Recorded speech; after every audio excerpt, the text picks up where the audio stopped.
Greetings, everyone. I'm Simon Perkowski. Today I'm excited to welcome scientist, author, and speaker, Dr. Paul Zak. In 2004, his lab discovered that oxytocin, aka the moral molecule, allows us to determine who to trust. His work on oxytocin and relationships has earned him the nickname Dr. Love. And his book, The Moral Molecule, The Source of Love and Prosperity, was a finalist for the Wellcome Trust Book Prize. Dr. Zak was featured in a Fast Company article related to the role of social networking in oxytocin release, was named one of Wired Magazine's 10 Sexiest Geeks, and his TED Talk has gained over 1 million views. He is credited with the first published use of the term neuroeconomics and is the founding director of the Center of Neuroeconomics Studies at Claremont Graduate University. Today he's going to talk about how to measure organizational trust, policies that will increase trust, and how this affects organizations' goals. Please join me in welcoming Paul.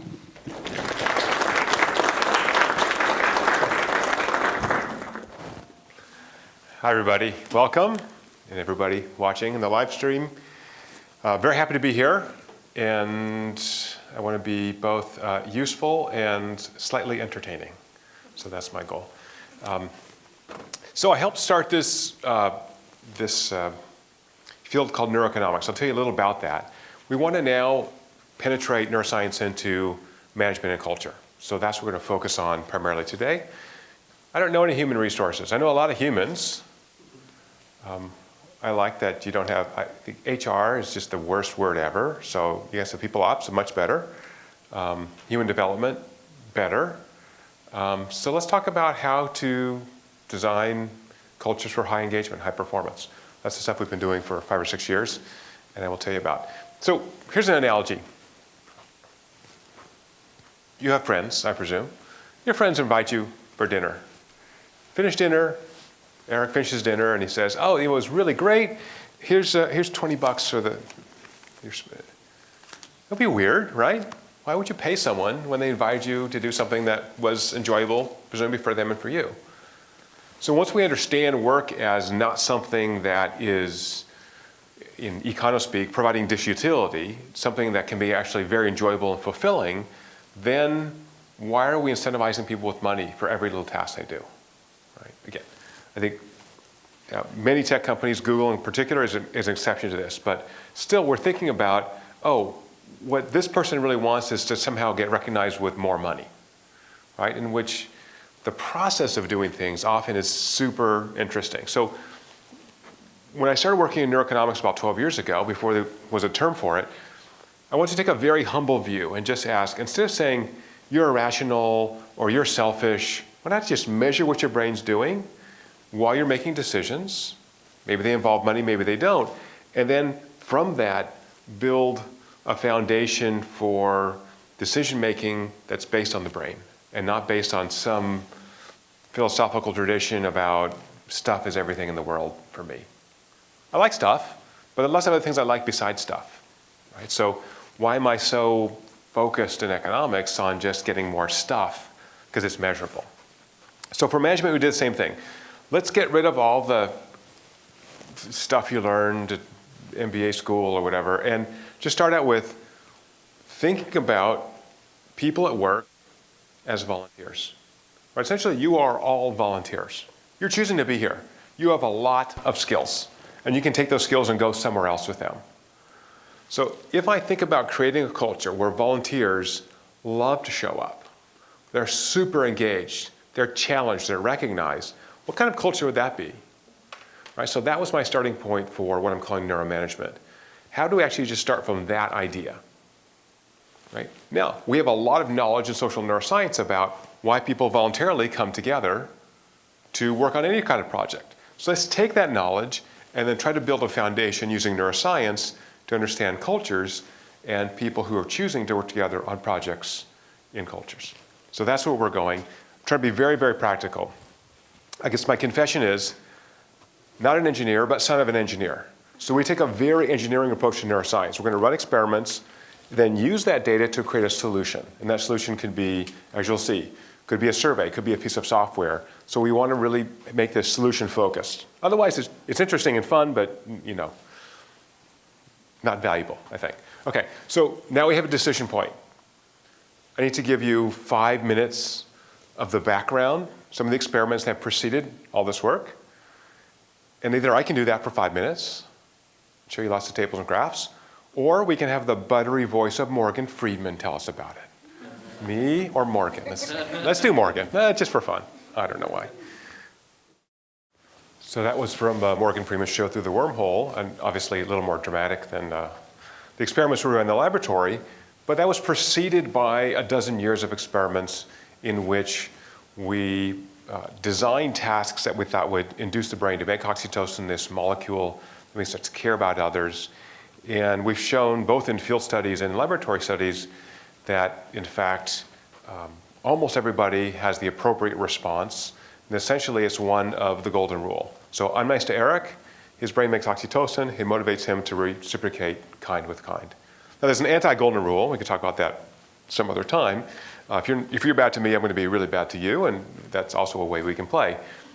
So we've done this lots of places. This is a picture of me with my tribe in Papua New Guinea. So I did an experiment in the rainforests of Papua New Guinea. If you guys know about Papua New Guinea, you know there are 800 distinct languages in this little volcanic island. It's like going back in the Stone Age, no running water, no electricity, no bathrooms. It's really, really primitive. And even these guys, in an ecologically valid setting, induce oxytocin release when they engage in rituals. So it seems to be a human universal. So as we began studying this, we spent a lot of time understanding what inhibits the release of oxytocin, what promotes it, so we could really understand how this brain system allows us to navigate through the sea of strangers in which we live. And one of those places that we live with other strangers is at work. And so as we started thinking about how do we apply this to understand why some organizations reach high performance and others don't perform very well at all. So thinking of kind of a simple model that we could use in neuroscience to understand that, which I call the POP model. Right? So POP stands for people, organization, and purpose. So people is hiring. Right? So we could do a whole another day on hiring. Not going to talk about it today. Okay? So in short, you know the right thing to do, which is hire smart people for the right cultural fit. What we do want to talk about is organization. So I can take great people, put them in a really crappy culture, and they're not going to perform well, right? Or I can have a great culture and hire the wrong people. They're not going to perform well. Okay, so this is really going to focus on this talk on organization and on purpose, and I'll come back to purpose at the end. So I want to push on 2 of those 3 levers today, see what we get out of it. So here's the kind of model we've come from the dozen years of studies. And I should say, these studies include field studies at for-profits. So come in, take blood, measure neurologic activity a variety of ways from people at work. And so not only does this work in the laboratory, it works in the field. So we identified 8 classes of policies that you can push on in your organization that can raise trust. Somehow, magically, those 8 classes of policies have an easy-to-remember acronym, oxytocin. I don't know how that worked. So if I push on these oxytocin factors, 1 or more of them, I'm going to get more trust. The science predicts that when I have trust combined with a sense of purpose, what I call transcendent purpose, I'll talk about that in a minute, then I get more engagement at work from these volunteer employees, greater customer service, and an outcome of that is that I just dig it. It's fun now. Like, there's still some drag parts of work, but by and large, I love what we do. I love the people I work with, and I'm just knocking it out of the park all the time, right? So when I have high performance, then I generate this feedback loop, which is now it's more fun to come to work because we're knocking it out of the park a lot of the days, right? Okay, maybe not every day, but a lot of times, man, we had a home run yesterday. That was awesome, right? So how do I create that environment in which, again, even if I didn't pay you, you still want to show up? So I'm going to go through each of those oxytocin factors in some detail. I mean, not too much detail because I have an hour. Give you an example of a company that's been doing this very well. And at the end, talk about how that relates to outcome measures based on a sample of about 5,000 employees from companies around the globe. Okay, so here are the 8 factors. Okay, so once you have those factors, how do you manage that? Right? Second confession of the talk. As you guys know, from that nice video from Morgan Freeman. I am a brilliant scientist. I think of everything to study. No, I don't know what I'm doing half the time, like you guys. I'm just trying to figure it out as I go, right? So I actually had an organization come to me some years ago and say, hey, we think trust is really important. Could you help us understand trust in our organization? And I said, oh yeah, I'd be happy to come. I'll bring my needles and my centrifuges and dry ice. I'm like, oh no, that's not a good idea. They said, is there some other way you can do that? And I started thinking, oh yeah, we know a lot about this brain system that allows us to trust other people quite rapidly. Oxytocin release happens in a second or two after you interact with somebody, if it's a positive interaction. So we know a lot about that system. How do we turn that down into a tool? So we developed this survey we call O-Factor, which allows us to quantify trust within an organization and these 8 classes of factors that produce it. That tool also allows us to measure things like joy at work. Okay, so we're going to use that tool to then seek to measure what we want to manage. That makes sense? Okay, so let me go through these again briefly, and we'll have plenty of time for questions too. Okay, so the first is ovation. All right, so this means recognizing excellence. Right, so someone in the room is going to think, gosh, like, I don't know, day 1 in business school at Stanford, and we talked about like recognizing people. That's not new. Oh, no, here's where the neuroscience comes in. The neuroscience has very specific predictions on how to get the most out of recognition. In particular, recognition that is personal, that is tangible, that happens close in time when the goal is met or exceeded, no more than a week after it happens. That's public, that's unexpected.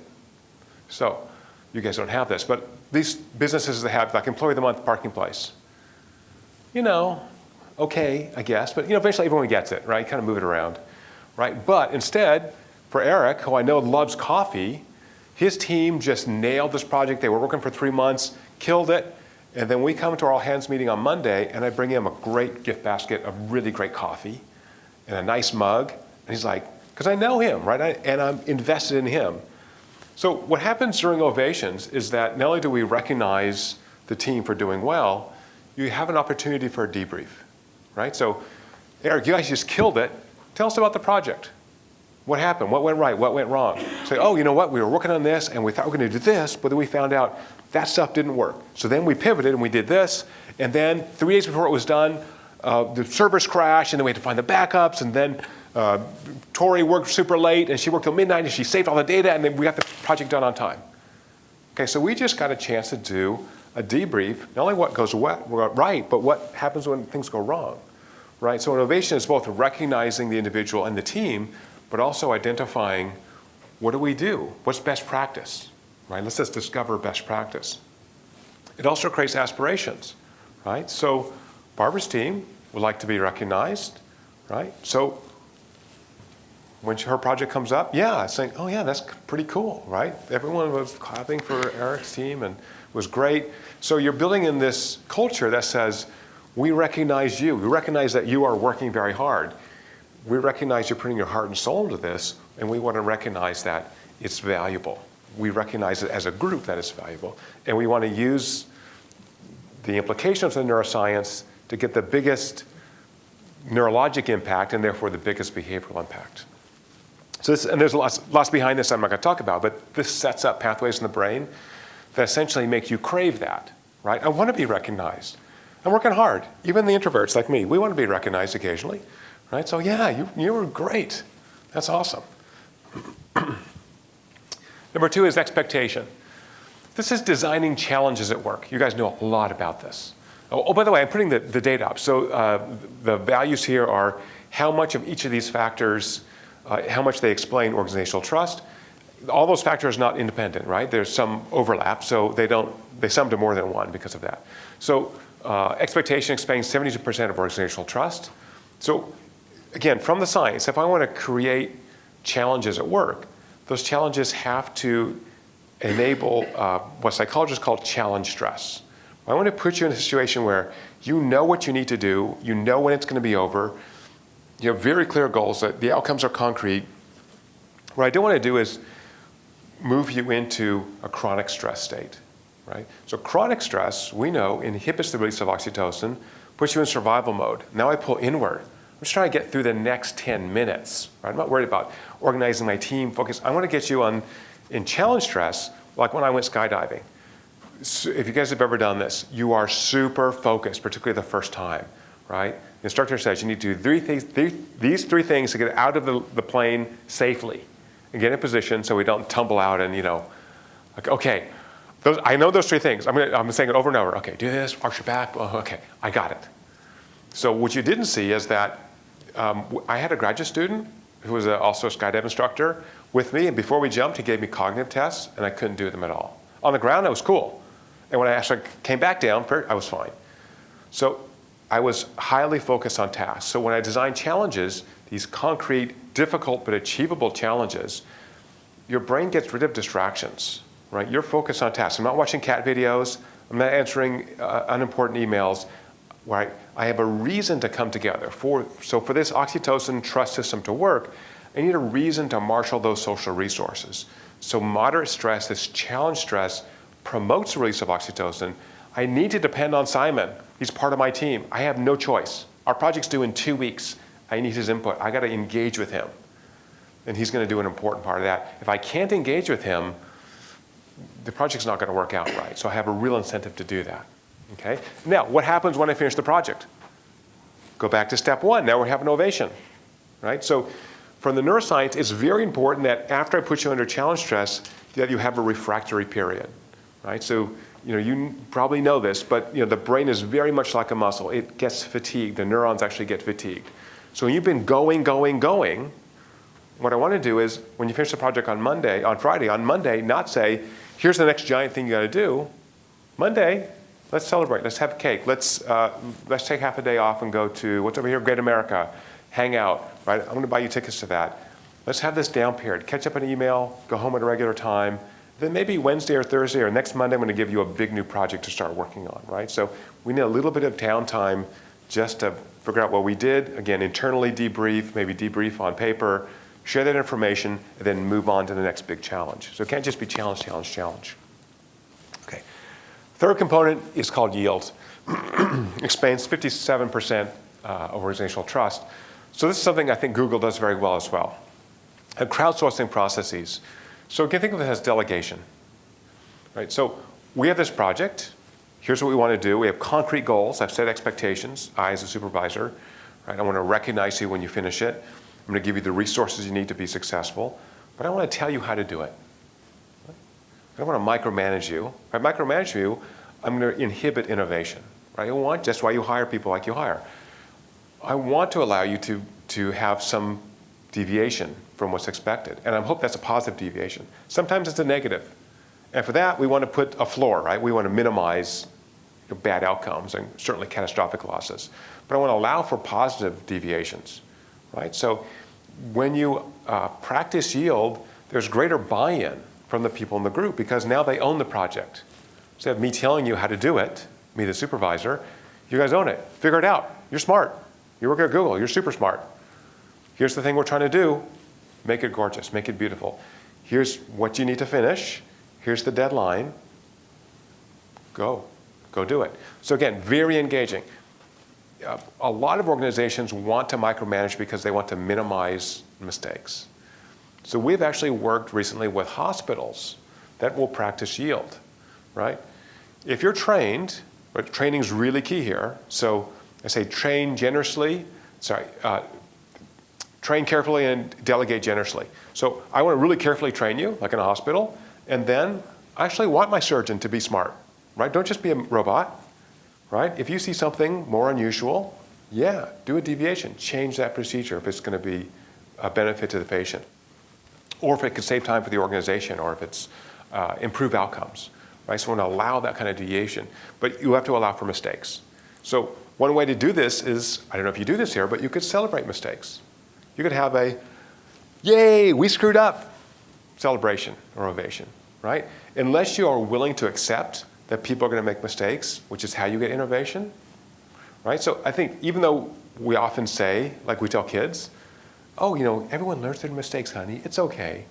Sometimes at work we say that, but we don't really do it. So think about some crazy ways to celebrate the big fails. If you're going to get big wins, you're going to get some big fails. And again, you want to pull the plug on those big fails, not have catastrophic errors, not have, we don't want anybody to die. But besides that, yeah, we wasted a bunch of time and we learned a bunch. This is not how we do it. That's valuable learning, right? So let's celebrate that. Next up is what I call transfer. This is sort of like yield on steroids. So this is a role in which instead of saying, I'm going to assign work to Simon's group, I want to ask what group would like to do this project. So this is really enabling self-management. I should say, as an aside, I have a picture here of Peter Drucker, who's my colleague, late colleague at Claremont for 10 years. And the last article Peter wrote for the Harvard Business Review was called Managing Oneself. And in that article, he basically argued in the mid-90s that we are all our own brands. Right? If you're your own brand, why am I assigning work to you? Why don't I allow you to manage yourself? So if you can do this, you can cut out layers of management. Again, I think Google's got a very flat organization. It works quite well. Many organizations do not. We worked with a company in the Central Valley called Morningstar Tomato, which is one of the best run companies you've never heard of, is the largest producer of tomato products, stewed tomatoes, steamed tomato, tomato paste in the US, about half the US market, because they're extraordinarily efficient. About 1,500 employees, there are no job titles. And 80% of these are seasonal, by the way. So you're hired for the picking processing season. How can you get away with no job titles? You have to write essentially a value proposition every year. I want to join Barbara's group. Here's how I'm going to create value. Okay. So Valve Software up in Seattle does this as well, right? You have desks on wheels. You join a group. You say, look, I want to work on your group. You guys are doing cool stuff, and I have these skills. I think I can contribute. And they say, maybe. Okay, show up. We'll see if you're useful, right? So just allow people to self-manage, and then you can have sort of ultimate buy-in. Now you own the project. Now it's really yours. Okay. So again, in some sense, this is a key sign of trust, right? Instead of me now saying, hey, we got this project coming in, you do it, I'm actually allowing you to choose when you do it, right? So in my own, so I run a 30-person lab, so that's my little, laboratory to try all this out. Sometimes what we find is that people don't want to be what we call primaries on projects. They don't want to pick up and run that project. So sometimes I have to say, hey, Eric, it's time, right? You've been here a year, you're trained, I think you should be primary in this project. Right? And we'll build a team around you. We'll give you the resources. We'll make sure you're successful. And I, as a supervisor, need to do constant feedback loops. So the supervisor's role is to do constant feedback. The slowest you want to do that is once a week. After a week, from the brain's perspective, it's like it's forever. Never happened. Right? So constant feedback. How's your project going? Let's do a Monday morning huddle. Do you have the resources you need? Are you hitting your milestones? What's going right? What's going wrong? What do you need from me to be successful? Right? If I'm in that role, this kind of coaching role as supervisor, then my job is to make you look good, and when you look good, I look good. Right? So, but you've got buy-in because you own this project. You bid for this project. You love this project. So there's lots of literature in psychology, almost called locus of control, improves engagement, but also things like health, happiness. Okay, next component I call openness.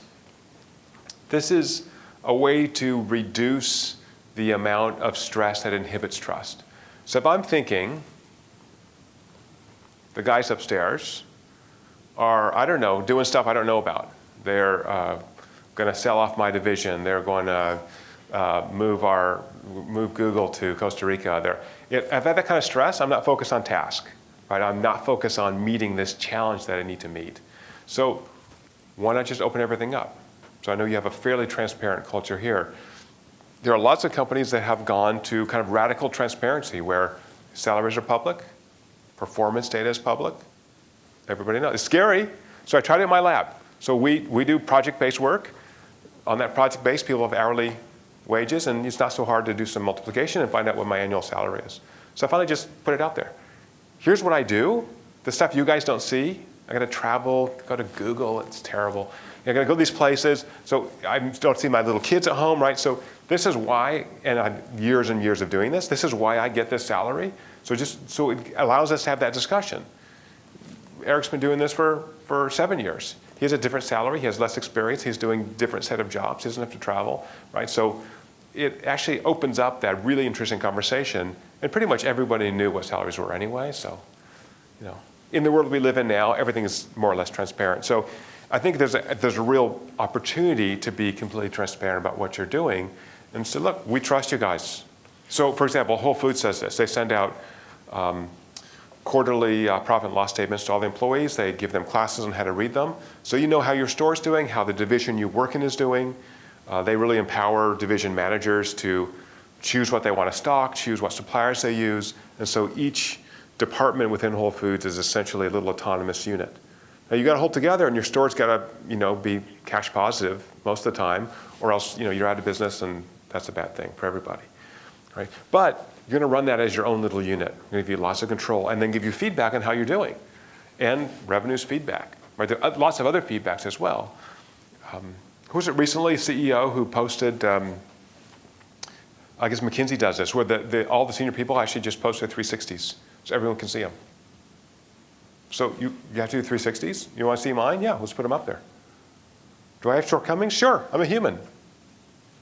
So a lot of this really is taking kind of a very humble view. I think sometimes when you're a supervisor, when you're a founder, when you're a senior person, there's a sense that, gosh, I have to be, omniscient about everything because I'm the boss and I have to know everything. I think this approach is very humble. It says, look, these volunteer employees who are here, they're here because they want to help the organization. Just ask for help. And being transparent is a great way to do that. Just ask for help rather than demand it. C is for caring.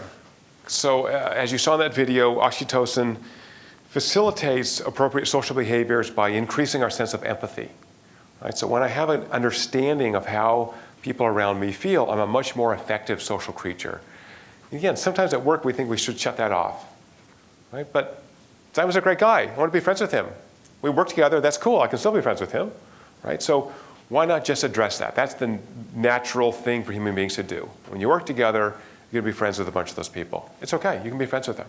Right? So an easy way to build those social relationships is to just articulate the emotion you see. So I come into work and I see Barbara and I say, instead of saying, hi Barbara, how are you? I'm fine, how are you? Go to my desk. I say, hi, you look happy, sad, worried. Then we can have a much deeper conversation. Just say, oh, I am feeling kind of tired. Now I say, well, can I help you? Oh, well, my kids have been sick, my dog died or whatever. Now we have a much better conversation because I've actually articulated the emotion I see in her. And it's an easy way to build this caring relationship. Yeah, I do care about you. If I didn't, why are you showing up since you're a volunteer? Okay. So it also means that you have to allow your emotions to show. Okay? Son of an engineer, not always the easiest thing. I'm with you guys. But if you allow those emotions to show, then people will also respond better to you. So part of this is really having the confidence, having the trust of the people around you that I can actually share with how I'm feeling. So if I walk into work and Barbara says, hey, gosh, you look like you're having a great day. And I say, oh, whatever. Have we had a good relationship? No. So here's a concrete example. Woman in my lab a year ago walks in. She is walking on air.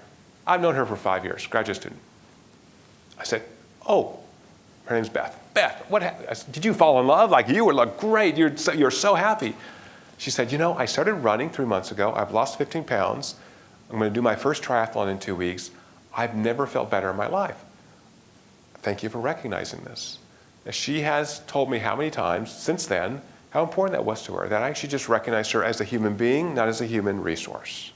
Right? Yeah, you work in the lab and you're kind of a slave because you're a graduate student, but I recognize that you're a full human being.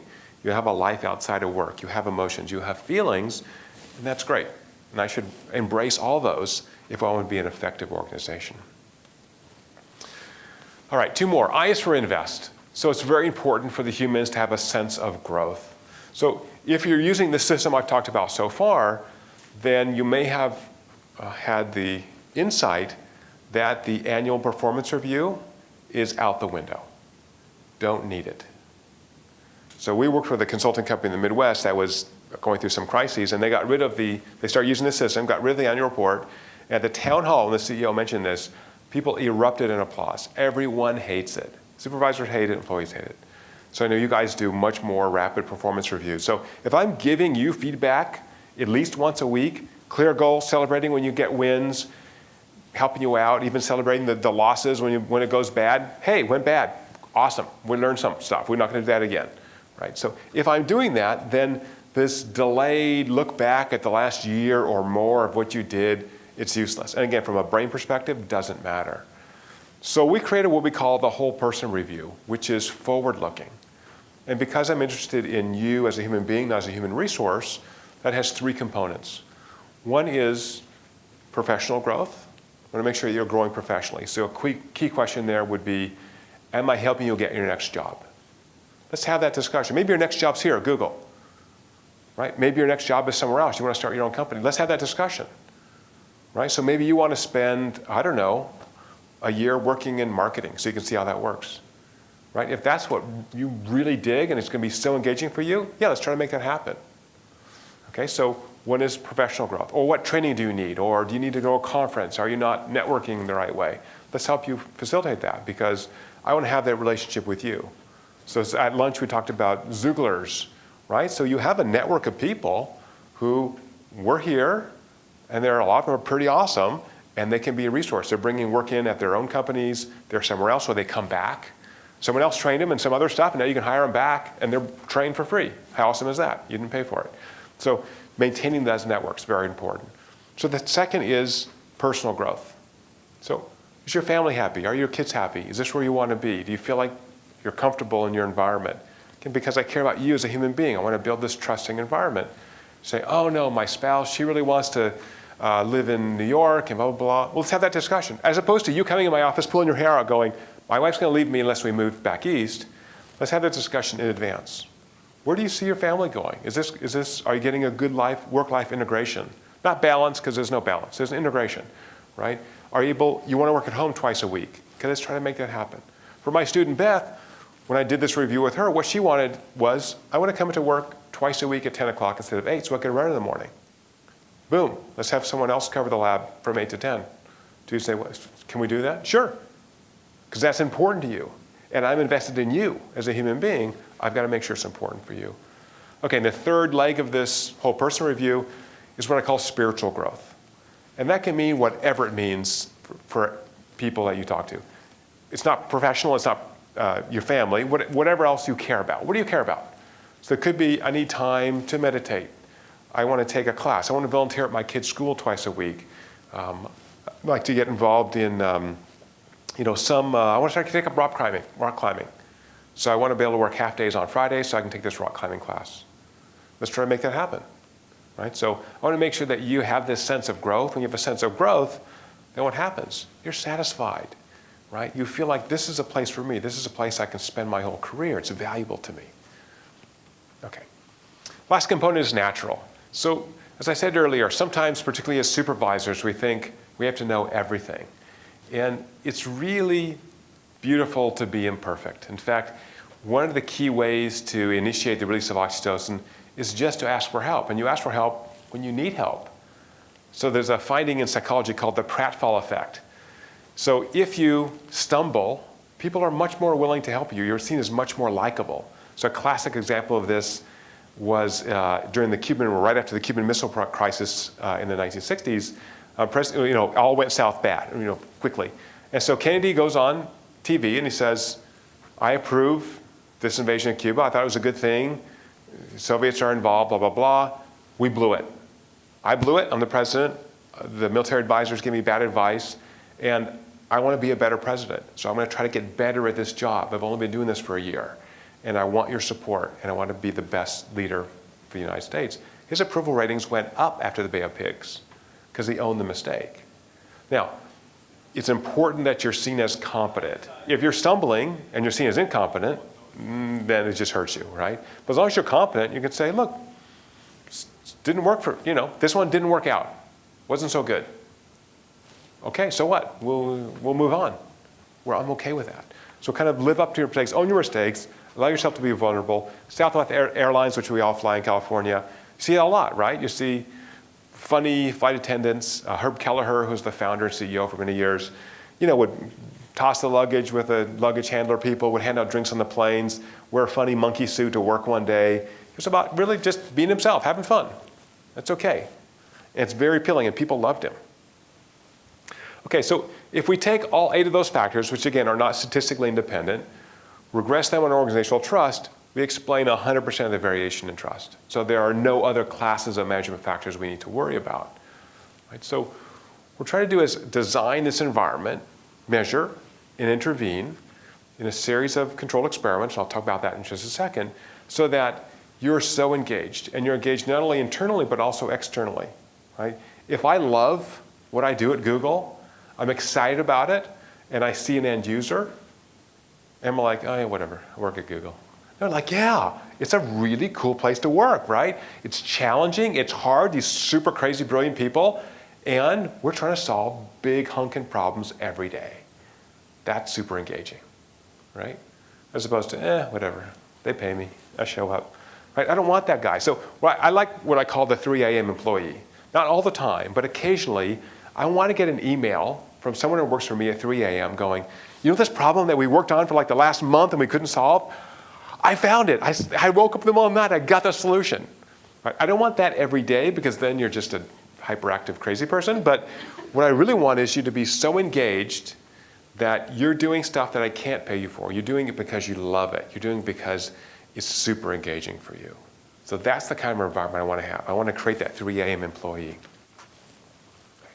So an interesting outcome from the neuroscience is that the pathway for trust in the brain, this larger brain circuit that we've characterized as using oxytocin, is overlaps strongly with a brain circuit that activates when we are helping or caring for other people. So besides Drucker, my other kind of management hero is Edwards Deming. And so Deming said, at its core, every organization's mission is to improve lives. So that's what I call the transcendent purpose of an organization. So if employees understand that transcendent purpose, the neuroscience suggests that there would be this synergistic effect. High trust plus high purpose will produce this great sense of joy, this happiness. I just love it here. Right? So in fact, we find that in the data, which I'll show you in a second. That picture is from Zappos.com. That's called Monkey Row, which is where Tony Hsieh and the CEOs are. Actually, that's their old office outside, now they're in downtown Las Vegas. That's the old office. But it looks crazy. It's weird. People decorate in a funny way, and they're having a great time. It's fun, right? When you really, what are they doing? They're selling shoes and clothes. But if you do it in a way that really makes people super happy, it's fun, it's engaging, it's funky, you can throw a Nerf ball around and have fun, yeah, it's still a super fun job. It can be. So you could reverse engineer this process. So for the people ops, people dev people. If you don't have joy at work, then you might investigate some of these factors. So again, from the neuroscience we've done, which I'm glossing over, but I'm happy to share, and I have shared with Barbara some of the papers, does suggest that places you want to push on are we're not communicating this transcendent purpose very well, or our trust levels are low, or both. Right? So think of joy as a in statistic language, as a sufficient statistic for a well-functioning workplace. Right? If people are super happy at work, you're probably doing things pretty well. Okay, so here are outcome measures, and we'll take some questions. So if I look at the top quartile of people using this O-factor tool we developed to measure organizational trust and compare that to the bottom quartile, we find less chronic stress, more energy, greater productivity. These are directly measured, not self-report, directly measured. We gave employees tasks to do and just measured with or without essentially a culture prime how productive they were. More joy at work, a greater sense of purpose, that is kind of values alignment with the organization. I really love my organization's mission. Employee retention, much, much higher in high trust organizations. Greater job satisfaction. Innovation we measured with a task we use in experiments, field experiments, where people had to solve a difficult problem together in a group that they've never seen before. And we can measure how many steps they got through in solving this hard problem.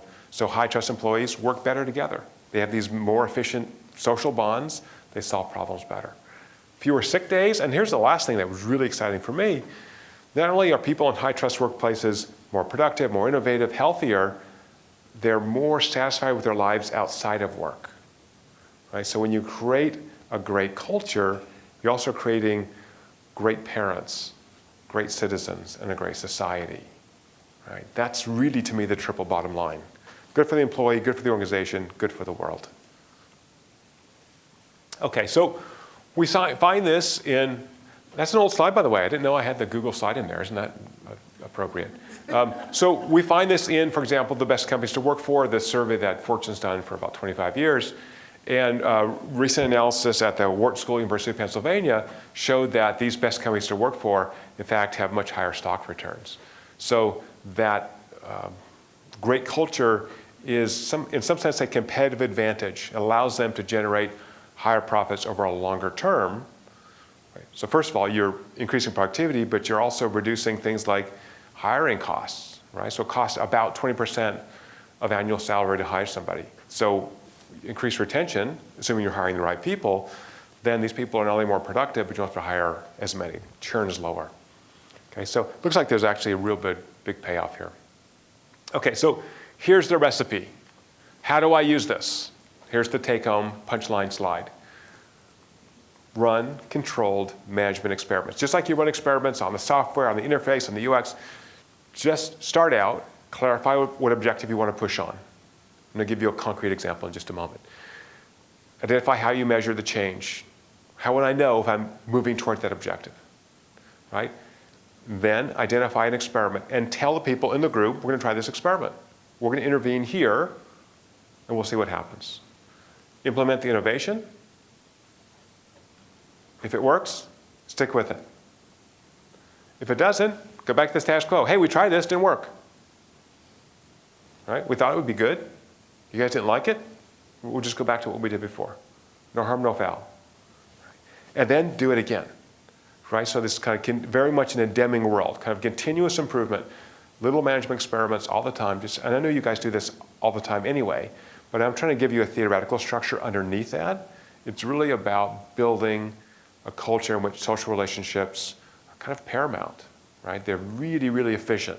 So I think of trust as a kind of social lubricant. When trust is high, it's easy to get things done because the frictions are lower. And it includes getting things done at work. It's just easier when I trust people. So I want to thoughtfully design a culture for high trust because I want to reduce those frictions at work. So here's an example. We worked with a large-ish insurance company whose name you would know. And they had retention problems. And their retention problems were in a particular division. And so we said, okay, let's work on that division. So your problem is high turnover. And so when we did the O-factor survey, we found that the invest number of those 8 factors, invest was really low. And you talk to the employees and they say, you know what? I got hired here out of college. I'm working in this division. There's no career ladder. No one's really mentoring me. It's a burnout kind of job, entry level. I just leave. I said, okay, let's put in programs so that you have mentors. You have a clear career ladder. You have a career coach. Let's hire some people who are senior and their job is to coach you. Where are you going? What do you like? Which division would you like to move to? How do I help you get your next job within this company? Right? So really, really effective. Communicate clearly the change, implement the change, and in this company, retention went way up. Right? People said, oh yeah, now I get it. I'm starting here on the phones, not super fun, but if I do well here, I'm learning this business from the ground up and I'll move on. Right? So super clear on what we're doing. Okay, time for questions or comments. I know I spoke super fast and didn't take any breaths, and that's just the way I am, but I'd be happy to take questions. Do we need to use the mic, sir? We do need to use the mic. So thank you for listening, and I'm hoping to be of service to all my friends at Google. My 4th trip, so super happy to be here, you guys. Thank you so much, and thank you to Barb Usher, who brought me in, and Simon, who arranged my visit. All right, let's give Paul a round of applause. Oh, thank you. Okay. All right, so at this time, we'll take some questions from the audience. I have a question about oxytocin. Yes, ma'am. I'm wondering how much the baseline levels differ between individuals generally, and if they are drastically lower in people who are like psychopaths or maybe suffer from forms of autism or... Great question. And so the backstory on this, what started out as basic science research did spawn a lot of clinical trials for things like autism, schizophrenia, social anxiety, depression. We've worked with psychopaths in prisons. So oxytocin, like many other chemicals in the body, is reused. So it functions outside the brain to facilitate uterine contractions during birth, milk letdown for breastfeeding. But in the brain, it functions much more like a neurotransmitter, that is sort of acute responses. And so the sort of secret on why it really hadn't been studied outside of reproduction is no one figured out a way to actually measure that acute brain response, and we did. And once we had this tool, then you can go to town and ask a lot of questions with that tool. And this was based on animal research. So I took the animal research, turned it into human research, which is not always trivial, but once we had that, it worked. So what we found is that everybody makes oxytocin, they just don't always make it at the right times.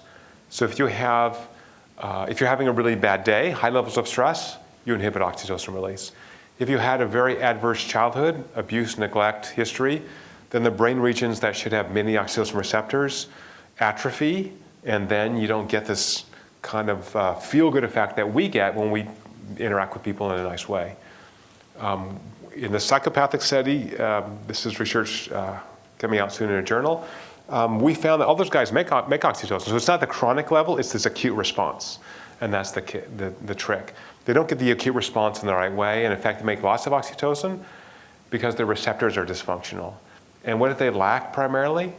Psychopaths lack empathy, and that's exactly what oxytocin increases in us. So oxytocin is kind of a innate moral compass.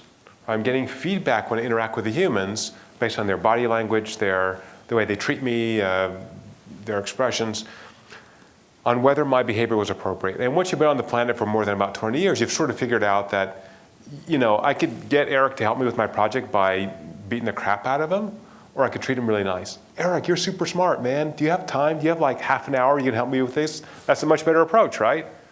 So anyway, it doesn't take, a genius to figure that out, but the hard part is showing, taking this, quote, reproductive hormone, as one of my colleagues said, this female hormone is showing that we all release it, and in the right circumstances, it guides us to the appropriate social behavior. So yeah, great science question. Thank you.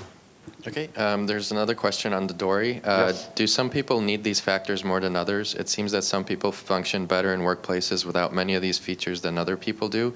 If so, do you have any thoughts about the differences? Yeah, it's a great question. This kind of reminds me of your former colleague, Marissa Mayer at Yahoo, having everybody come into work. So yeah, what if I'm kind of a loner and I just like to be by myself and I don't need the humans so much? I think, to an extent Marissa was right? We do want to have these collisions in which I'm just bumping into people.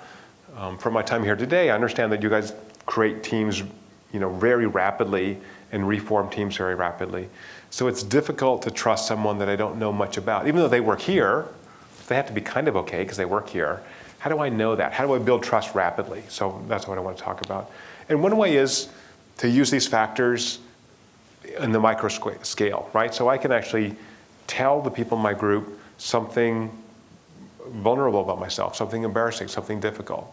So I have students do this in class. So tell me something really weird about yourself so I can remember it. First, I'll remember you better, but something that's not super flattering, right? Something unusual. So you can start with that. Just start small. Before we talk about work, let's just talk about us, right? We're going to have to work together for the next 2 months on this project. How are we going to do that, right? I know 2 people here and the other 7 I don't know. How do we do that? First of all, you keep teams small. So we had I was talking to folks in People Dev this morning, and average team size, they said, is 9 people here. So that's good. So single-digit teams, much better than super large teams. So we can actually have that personal interaction. I know your name. I know something about you. And you've got to actually share a little bit outside just, I'm a Ruby on Rails programmer, and that's my goal in life or I work in Go or whatever. Right? I actually know something more about you. So do you have a dog? Do you have kids? Do you have a wife? Like we do this at meetings, right? Or do you know someone I know? Oh yeah, I know Simon. Okay, so do a little bit of sharing, right? It's actually not wasted time. Just like the 10-minute pre-meeting meditation is not a waste of time, right? Get focused. In that case, it's focusing on being present. I think the trust work is really focusing on others. It's not focusing so much on me. Let's just focus on who you are. What do you want to get out of this? What are your real goals? What drives you crazy here? What makes you super happy? Right? If we could do that in 10 minutes, right? Tell me one thing that's really unusual that you love about Google, and tell me one thing that drives you nuts here. You guys all know that. You don't have to share it now, but you all know it, right? So let me know about you, because you're a human, not a human resource. So I think just changing that language is a start. Are there personality differences? For sure. And we see in experiments, there are about 5% of the population who are super responders. They increased oxytocin levels with a social stimulus, 5 standard deviations above the mean. And they're super empathic, super warm. Those people are always great. They have tons of friends. Everything works for them. What I think you want to do is bring in the people who struggle a little bit, who maybe are more introverted, who don't like to leave their office as much. Say, let's go down to the cafeteria. Let's grab a coffee or grab a beer after work. Spend a little bit of investment and get to know that person. I think it's not that hard. And my prescription as Dr. Love is, of course, 8 hugs a day. So it's okay. You can hug people at work. You won't get sued. No creepy hugs, right? Just say, look, I hug everybody in my group. I saw a lot of people hugging today, right? It's appropriate. That's what the humans do. You can build that relationship. Or go play some volleyball or play some ping pong, right? Get to know that person just a little bit. You'd be surprised. And also, I have to say, also celebrate the difficult people, right? So there are difficult people here. There are difficult people everywhere. See them as an opportunity for you to practice compassion, for you to really show you trust someone who's hard to trust, who just isn't as open. That's a great way to stretch yourself, since we're all interested in investment and growing a little bit. Gives you a chance to grow. We're out of time. We're out of time. Gosh. But I wanted to thank Paul once again for coming here and speaking. Thank you for listening.